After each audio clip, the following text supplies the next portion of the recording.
Imagine the sky. It seems endless, a domain of freedom. But in certain parts of our world, that sky becomes a stage for a dangerous high-stakes performance. These aren't empty spaces, they are flashpoints. Tensions can escalate in a heartbeat. A simple flight can turn into a major international incident. This is the reality for military pilots operating in contested regions like the South China Sea. Every mission carries the weight of geopolitics. A wrong move, a miscalculation, a moment of aggression.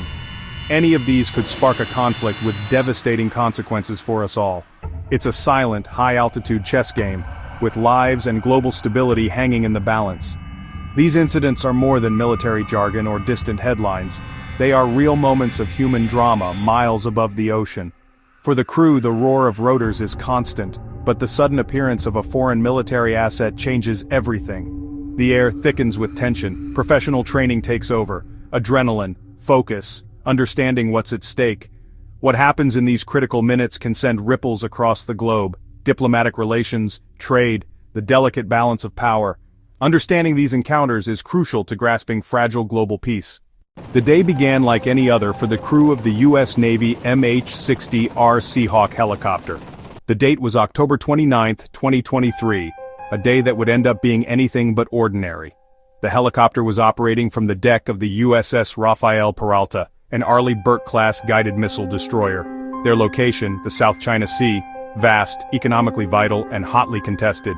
The mission, straightforward, routine operations in international airspace over international waters. This is a fundamental right under international law, freedom of navigation. The U.S. Navy regularly exercises this to keep trade routes open. The South China Sea is a complex tapestry of overlapping territorial claims. China asserts sovereignty over nearly the entire sea. That claim was rejected by an international tribunal in 2016. The area is disputed by several neighbors: Philippines, Vietnam, Malaysia. For the U.S. Navy, operating here sends a clear message. These waters and airspace belong to everyone. The Seahawk crew were part of that mission, a visible symbol of America's commitment to a free and open Indo-Pacific. They sought no confrontation, just doing their job, trained countless times before, where their presence was legal and expected. Weather was clear, giving good visibility, a factor that would prove critical. The MH-60R Seahawk, often called the Nighthawk, is versatile and powerful. It serves as the fleet's eyes and ears, hunting for submarines, conducting search and rescue missions, providing surveillance. That day, its role was maintaining situational awareness around its mothership, USS Rafael Peralta. The crew were experienced, highly trained, ready for regional challenges. They knew the protocols and risks, but couldn't fully prepare for the aggressive encounter ahead. Inside the cockpit, the atmosphere was professional and focused. Pilots ran checklists, voices calm over the intercom, the rotor's rhythm punctuating the work. The first sign of trouble appeared as a blip on the radar, then as a speck in the distance.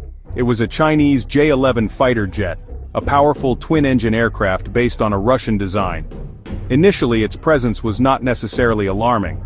It's common for Chinese aircraft to monitor U.S. military assets operating in the region. This is part of the cat-and-mouse game that plays out daily in the skies over the South China Sea.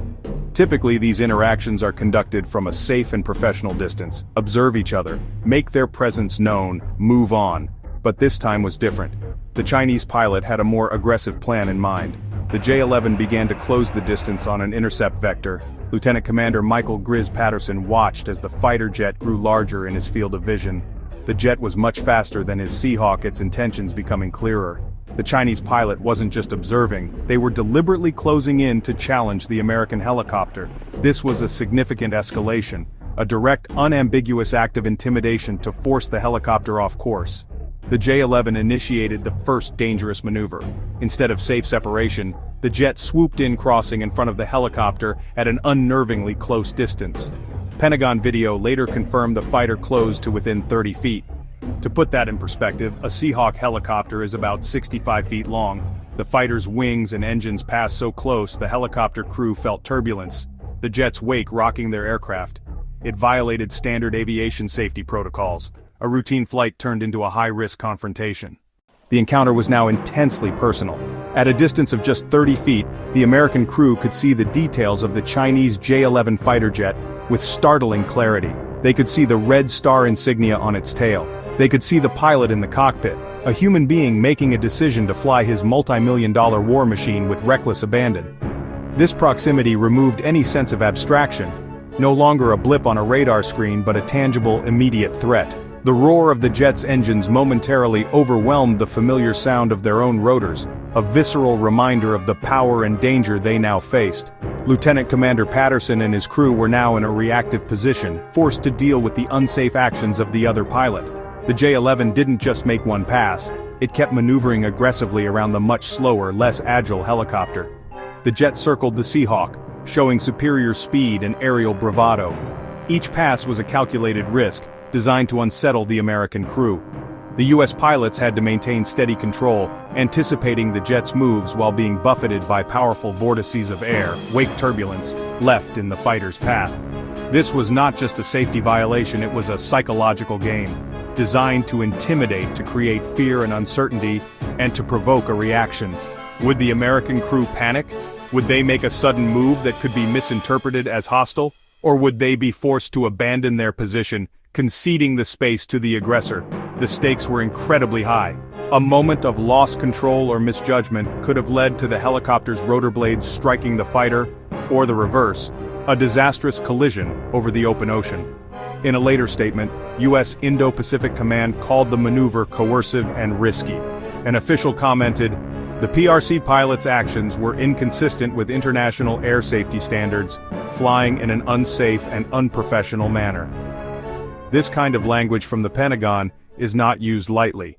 In the face of this direct and dangerous provocation, the United States Navy crew did exactly what they were trained to do. They remained calm and professional. They did not panic.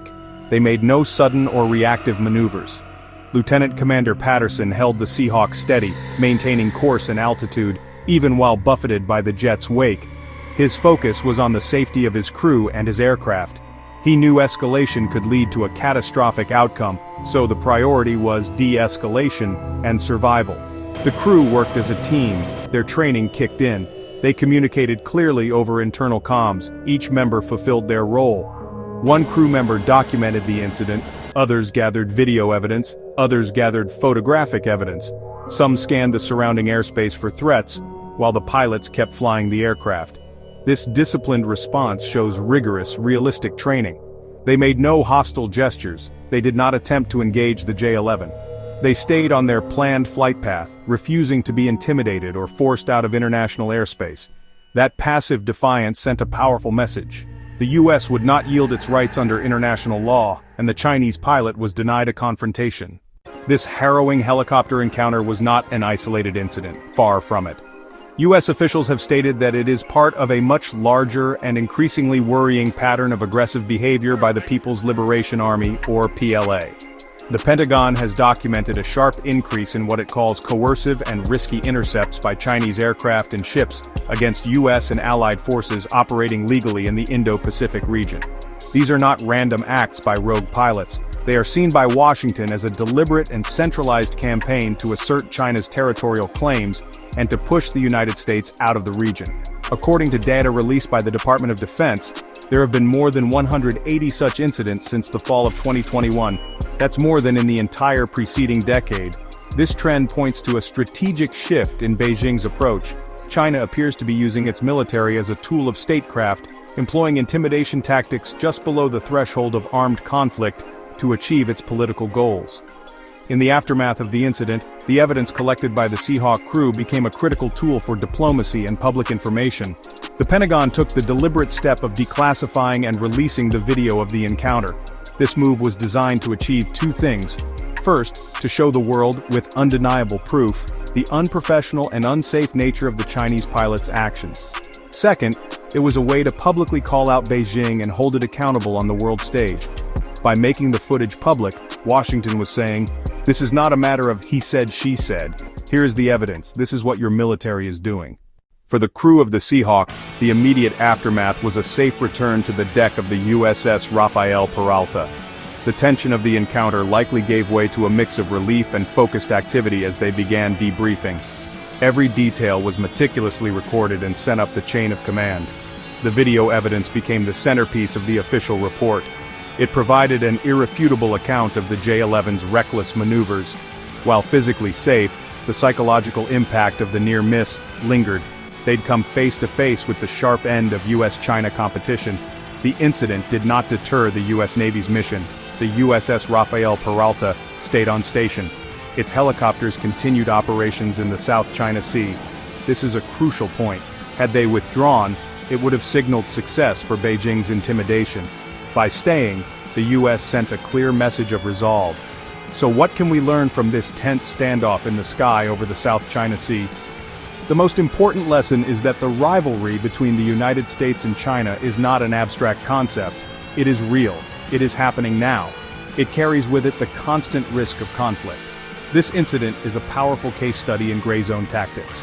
Gray zone, aggression that falls just short of war to achieve political goals. It reveals a Chinese strategy that relies on intimidation, and a willingness to endanger lives to assert claims. We also learn about the character and training of the US service members involved. The Seahawk crew showed extraordinary professionalism. They showed restraint under immense pressure. Their calm, disciplined response prevented disaster. This event is a clear call to action. It underscores the urgent need for reliable, open lines of military communication between the US and China. Two nuclear-armed powers operating in close proximity raise the stakes. The ability to pick up the phone during a crisis is not a luxury. It is essential. This single helicopter encounter matters for our shared future. A snapshot of our biggest geopolitical challenge.